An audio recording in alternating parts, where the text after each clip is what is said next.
Station, this is Houston. Are you ready for the event? Houston, this is Station. I am ready for the event. ISS Research and Development Conference. This is Mission Control Houston. Please call station for a voice check. Sounds like we have our astronaut on the line.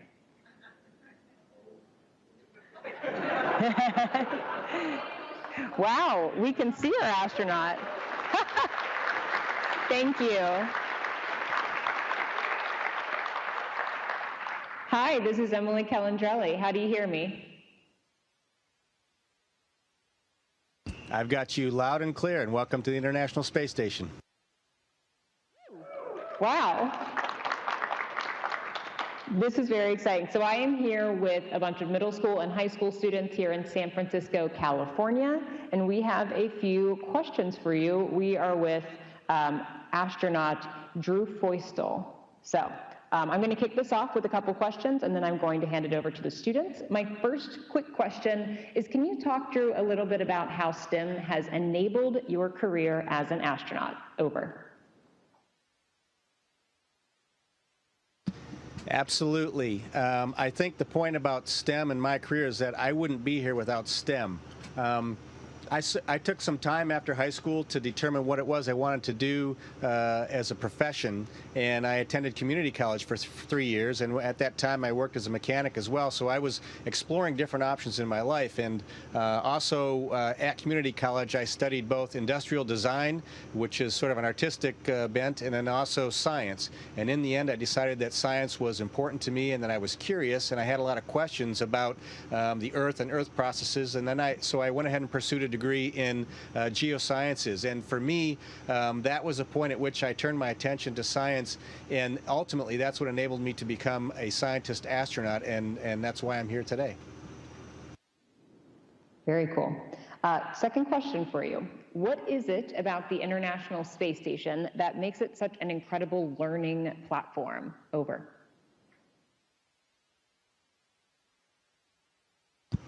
Well, it really is an international sort of professional laboratory in space. I mean, we have all the capabilities up here that you find in many advanced laboratories on Earth, studying everything from agriculture to medicine to biosciences. I mean, we cover the whole span, Earth observation. Really, it's just a great platform for all science, not only for Earth observation and studying the effects of space on humans, but also looking at processes important to human life on Earth. So the work we do here is off the Earth because we're in space, but really it's focused for the Earth and for the inhabitants of our planet. Thank you. My third question, and then I'll pass it off to the students, is how is the space station and various ISS STEM programs, like some of the ones we're hearing about today, helping to address gender and racial equality, and what else can be done? Well, as you know, we have what I consider a good representation of females as astronauts and working in the space program. I consider that around NASA and throughout our agency, we see at least upwards of 40% of females working in high roles or important roles in management and engineering and technology. And we also have excellent representation within the astronaut program itself. I believe 35% of our astronauts almost through the history of the program have been female. We have a female astronaut with us now, and on every few missions we have female astronauts that are part of this program. And so I think NASA's being very proactive about trying to engage in that process and making sure that we maintain gender equality, and we value the inputs. In fact, the females in our programs are great leaders for us and provide great opportunities for the rest of us to excel and become good followers, following their role models. Go ahead.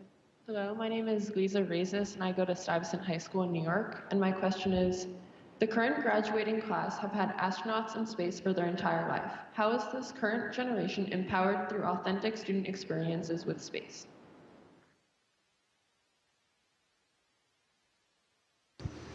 I think what is unique about the current generation, and I'm assuming, I mean, that is your generation, and it was almost my generation. I was born a few years before we actually went to space as humans.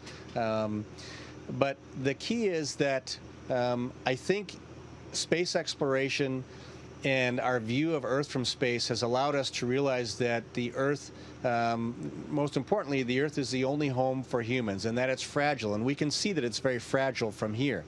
I think it's important for as we share our experiences in space, what we're trying to convey to people who have not seen Earth from space, have not had this vantage point, is that Earth is small.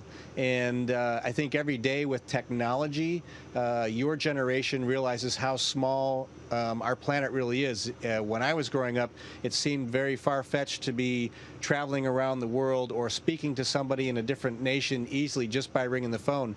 And in fact, from space, from the space station, I can dial a call over an IP protocol phone, just like you would from a computer to a computer on Earth. And I can call anybody, anywhere, at any time nearly. And that is incredible to me. And I think that, I hope that your generation doesn't take it for granted, but I think it's amazing that you're growing up with that opportunity to realize that the things that we do on the other side of the planet impact and affect others on the other side of the planet. And what that means is all of us really live within the same habitat. When we look down on Earth, what we see from space is a community of people, one single community, not different nations. We see one atmosphere, one shell, one protective skin of a spacecraft, and that's our atmosphere that protects us on our spaceship. So to me, Earth is a spaceship, and it's hurtling through space, and we're all actually crew members of that spacecraft. And I hope that the model that we have shown here on the space station, with international cooperation between all of the partners and all of the nations who have a desire to participate in this project and do participate, we show that we can work together technically on Earth, and we can work together professionally as astronauts in space, even though politically some of our nations see great differences. So I hope that because your generation is growing up with humans in space, that you will realize the need to see this as a model and see our behavior and our performance and our interactions as a model for the way that humans should act and behave on Earth. Go ahead. Hi, my name is Sophia Chen. I go to Lakeside School in Seattle, Washington. And my question is, how would you sum up the importance of the ISS to humankind and the world? That's a great question, and that allows me to elaborate on the answer that I just gave. I see space as the future of humankind. I believe that there is a need for us to learn to live off of the planet and embrace space and space exploration. We don't really know what's out there. The Hubble telescope and other instruments have shown us that there are many possibilities, I believe, for life in space, and many opportunities for humans or a species like ours to exist out in space. And we also know the perils of having only one planet to live on, and at NASA we call that single fault tolerant, which means if you lose that one protection that you have, you could be done for. And so I think the key is that space, ISS is a stepping stone that's going to allow humans to learn to live in space and work in space and live off of the planet and find ways to continue our existence.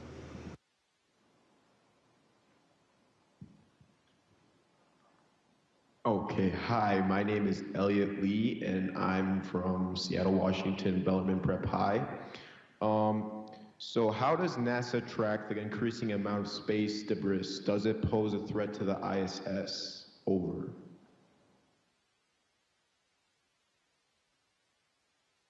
That's a good question, and it's a common problem, a constant problem for us in space. There is always a threat of debris in space, and debris can be natural debris that's been created by the universe and that flies around the things that have, for example, made the dinosaurs extinct and created large craters in many orbiting bodies around the sun.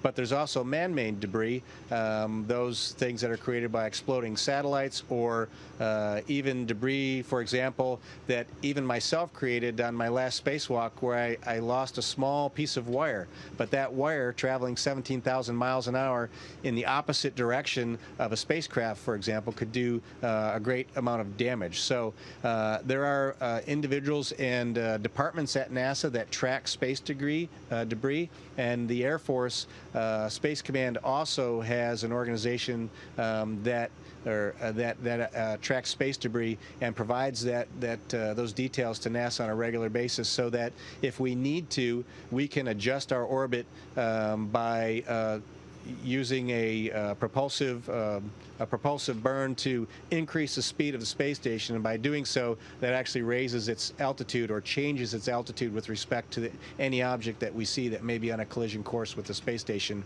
or meets certain criteria to be within a certain range from hitting the space station.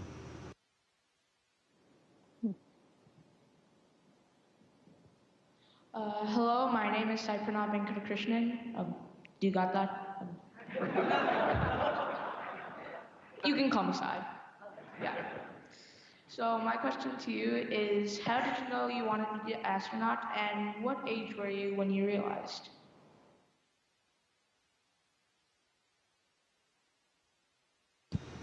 Well, I was fairly young when I realized that I wanted to be an astronaut, but for me, it wasn't so much that I wanted to be an astronaut. It was more that I believed that someday I would be an astronaut and have an opportunity to work in the space program. I don't know why that is. I grew up watching science fiction television and science fiction movies, and I always thought that would be a neat thing to do when I grew up, but I had it in the back of my mind that that's what I would do, that someday I would have that opportunity. And I've been very lucky in my life to find myself here today speaking with you and sharing that story. And I think that I always had subconsciously that drive in my head that said, that allowed me to continue on with my career and my training and reaching my goals, that allowed me to be fortunate enough to be selected as an astronaut now. Hello, my name is Peyton Kelly Van Domlin, and I'm homeschooled from Sun Prairie, Wisconsin. And my question is, aside from STEM courses, what elective college courses did you take that have proven to be beneficial in your career as an astronaut? Over. That's a great question. I mentioned it earlier, but I was a mechanic. I was a professional mechanic for several years. I took shop class growing up, and found ways to look at other venues and training that could benefit just the work that I did every day. So mechanics was just something I was interested in. I grew up in Detroit, so I was interested in automobiles, and I enjoy working on cars. Those skills, those apprentice-type skills of welding and metalworking and plumbing, electrical work, those things have all been very helpful to me on the space station. In fact, a lot of the things that we do up here center around maintenance and just keeping the space station functional. So I rely on those skills. Those aren't necessarily STEM skills. They're not science skills. Those are practical skills that I use not only here every day, but also when I'm back home on Earth. Hi, I'm Caitlin Twesney, and I am from Lake Mills High School. And my question is, looking at how the involvement of women in space-related and scientific fields has changed, where do you believe it'll go in the future?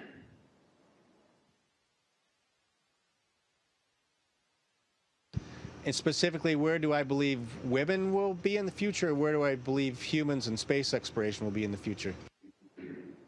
Well, I think how involved women will be in the space programs will be. Well, Yeah, it's women are already heavily involved in the space program, and women make great leaders, and I don't see any reason why we should think otherwise. Um, I I don't feel that we're lacking in that area right now, although statistics would show that we are.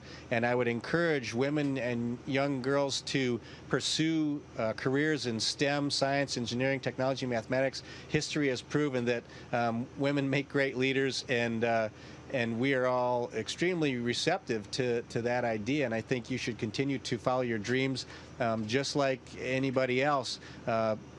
Place a goal out there that is as high as you can see or imagine, and then go for it. Nothing really should stop you. I don't believe there are any obstacles in your way.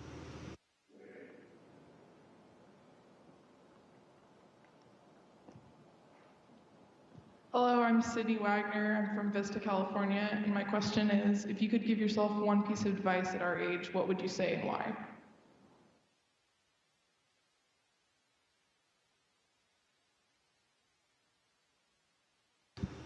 Well, I've already sort of said it, and that is don't give up on your dreams. And I also believe that anything is possible.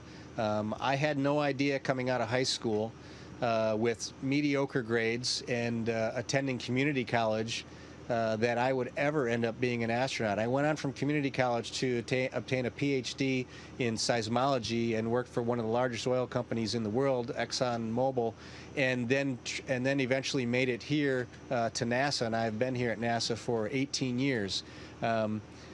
When I was young and heard somebody say to me, "You can do anything you want, your dreams are all possible, believe in them," I thought it was a cliche.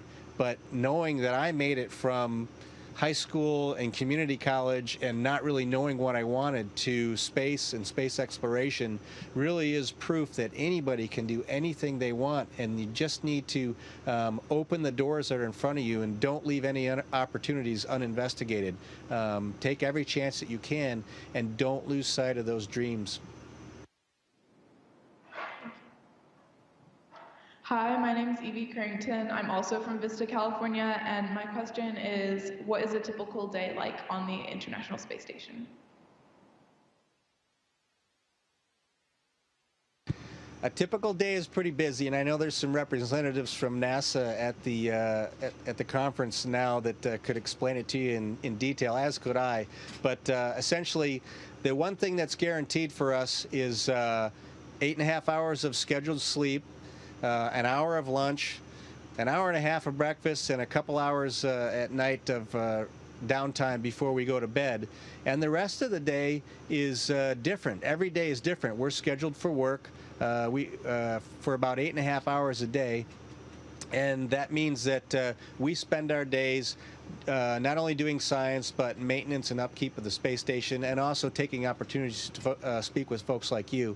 So a typical day involves waking up all at the same time. There's 6 crew members on orbit. We all wake up for a conference at about 7:30 in the morning, so we get up an hour earlier.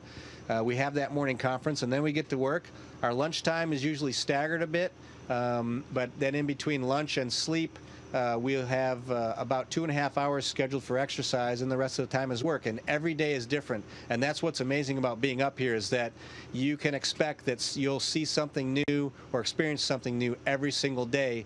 And over 200 days, by the time I'm done with 200 days on orbit, I won't be surprised if I never saw an event or task repeat exactly the same way that it was the days prior. So that's what's neat about being up here, is that you really never know what to expect. Sometimes there's curveballs, and you just have to sort of go with the flow. But we enjoy it up here. We try not to take it for granted, and we realize this is a very special place to be.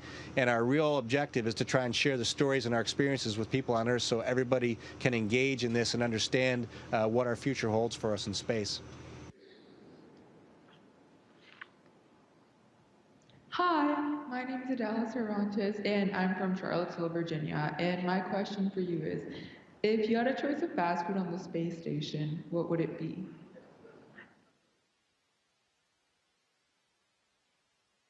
And please repeat the question. I didn't catch the last part. Something secret. What would it be on the space station?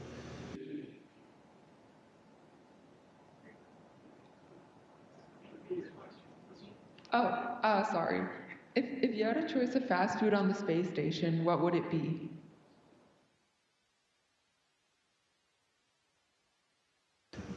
I don't really eat that much fast food when I'm on Earth, so it's hard to say. But I can tell you that right about now, after being in space for 4 months, I could really go for a big, juicy hamburger. So it probably wouldn't care too much about what branding it had. It just needed to be a nice, juicy hamburger.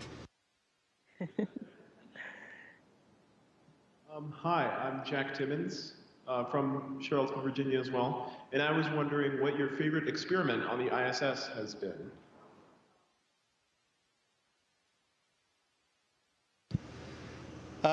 That's a tough question. I can't say that I have a favorite because, as I mentioned before, every day is different, and we have over 250 experiments ongoing throughout several increments on board the International Space Station. So it's tough to say. I like it when we're growing plants or grass or flowers on the International Space Station. Right now we have an algae experiment going on. We're looking at mobility and fertility and reproduction issues. We're looking at we're looking at pharmaceuticals and medication related to cancer treatment. And we're also looking at, I guess we have the Project Genes in Space as well, though I haven't been working on that too much. There's a lot of neat things going on here, and it amazes me to see the details of what those things are. But I can't say that I have a favorite because I don't want to call one out. But suffice it to say that every day is something a little bit different and very interesting. Drew, I know we don't have too much more time with you. One last question. While I'm on stage with a lot of middle school and high school students, the demographic of our audience is a bit older. What would you suggest? What advice would you give to parents and maybe educators on how to get younger kids excited about space exploration?